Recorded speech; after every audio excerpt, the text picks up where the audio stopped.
Good morning, and back after 2 weeks. Sorry, have not been able to complete the devotion in the last 2 weeks, but just back with this thought. In Deuteronomy chapter 8, the Lord speaks about how He was with Israel for years in the wilderness and how did their shoes not get weary, and they didn't get worn out, and basically nothing happened, and everything went on as usual. And he says in verse 3 also that man shall not live by bread alone, but every word that proceeds out of the mouth of God. And I was thinking about this week, the solution in our lives is to bring God in. Many times in our life, we have no idea what is going on, and sometimes there is confusion. Sometimes we are struggling to find a solution. But the real solution is to bring God into the picture.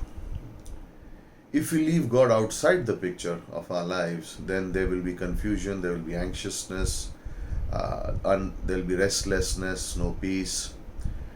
Because the solutions that are given by God are beyond our understanding. And we receive them by faith, we trust God, and then we move forward. Recently, we were hearing so much about the war in Ukraine, and just thinking about this passage, I was reflecting back upon how we understand life, how we understand the work of God, and what is the role of faith. And I was reading the news, following it up a little bit, praying for the churches and even the people there. In 2 weeks or 3 weeks, there was a news that came out at the Russian invasion that 100,000 troops. There were 100,000 troops are inside Ukraine, and they are advancing with tanks, and they are this big nation, and they have money, they have power, they have all these things, and there's military might, and they have in their words that they have weapons that nobody else knows, and they can destroy nations in seconds, and all these threats, and maybe they have. But 2 weeks into the battle, their soldiers can't move forward because it's raining, supplies are not reaching them, they are hungry, and ammunition is not there.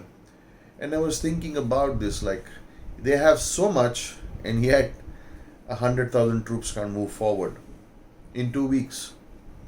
On the other hand, there is another nation that we have seen in the Bible, and we're just talking about it in Deuteronomy chapter 8, is they have nothing. They have no food, they have no water, they have no supplies. They just have God in their lives. And there are 3 million, 2 to 3 million of them. So it's a lakh Russian soldiers, what we are seeing, versus 30 lakh, 25 to 30 lakh Israelites with nothing. And not one day do they go hungry. Not one day passes by where they don't see the work of God. And what's the difference in this? Man has his solutions, but in 2 weeks they run out. But God's solution, for 40 years, the nation just, enjoyed themselves, if I could say that, because imagine nothing wearing out, everything going the way as if nothing's happening, because God is in their midst. This is our life.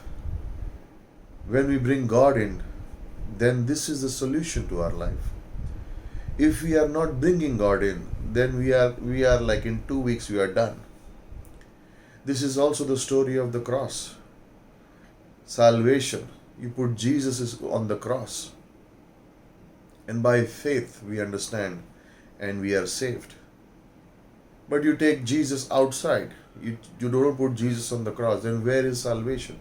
The world, the religion, everything outside is saying what? Do this, follow this, keep this custom. But there is confusion. There are wars. But Jesus dealt with it on the cross. The church is the same way. It's alone.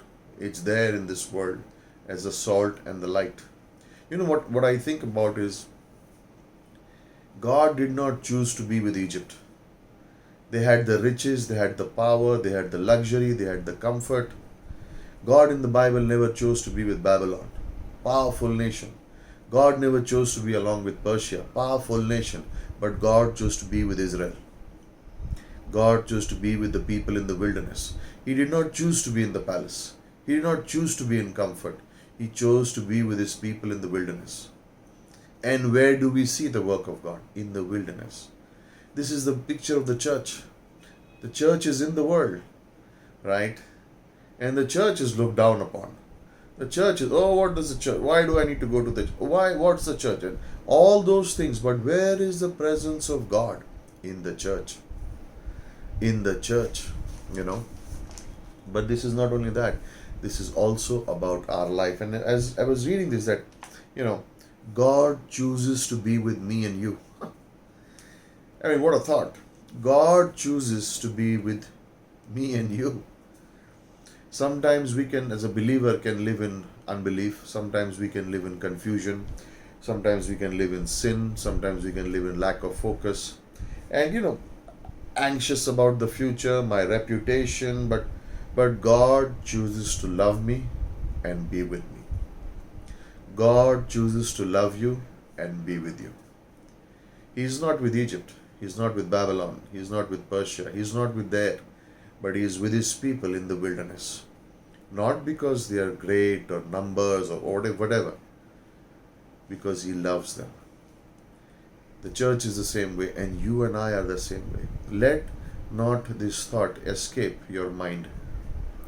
Think about it this week. In the midst of all that is going on, God chooses to be with you. He is not with the powerful. He is not with the rich. He is not with all those people, but he chooses to be with you and me. Sometimes in doubts, sometimes in unbelief, sometimes anxious, sometimes worried. He chooses to be with us. Paul would say that in 2 Timothy chapter 4. Everyone forsook me, but the Lord stood with me and strengthened me. And let this be an encouragement to you and me. No matter what goes on, the Lord stands with you and me, and he encourages me. Be blessed this morning, you know. Be firm in your walk with God. Enjoy the presence of God. He is waiting for you. He longs to be with you. He is not with the rich. He is not with the powerful. He is not with those nations. But he chooses to be with you and me. Amen. Have a blessed day.